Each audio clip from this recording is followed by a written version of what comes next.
ঢাকায় মার্কিন প্রতিনিধি দল মার্কিন ডেপুটি আন্ডার সেক্রেটারি ব্রেন্ট নেইম্যানের নেতৃত্বে প্রতিনিধি দল ঢাকায় পৌঁছেছে। সকালে দলটি শাহজালাল আন্তর্জাতিক বিমানবন্দরে পৌঁছায়। নয়াদিল্লি সফর করে বেলা 3:30টার দিকে ঢাকায় আসছেন যুক্তরাষ্ট্রের দক্ষিণ ও মধ্য এশিয়া বিষয়ক বোর্ডের সহকারী পররাষ্ট্রমন্ত্রী ডোনাল্ড লু। মার্কিন প্রতিনিধি দলটি প্রধান উপদেষ্টা ডক্টর মোহাম্মদ ইউনূস, পররাষ্ট্র বিষয়ক উপদেষ্টা মোহাম্মদ তৌহিদ হোসেন এবং অর্থ উপদেষ্টা ডক্টর সালেহউদ্দিন আহমেদ ছাড়াও অন্য কর্মকর্তাদের সঙ্গে বৈঠকে অংশ নেবেন।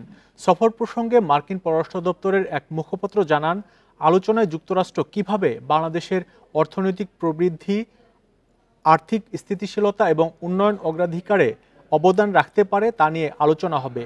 মার্কিন পররাষ্ট্র মন্ত্রণালয় জানিয়েছে, সফরকালে ডোনাল্ড লু ইন্দো প্যাসিফিক অঞ্চলে অর্থনৈতিক প্রবৃদ্ধি ও স্থিতিশীলতা জোরদারে যুক্তরাষ্ট্রের প্রতিশ্রুতি পুনর্ব্যক্ত করবেন।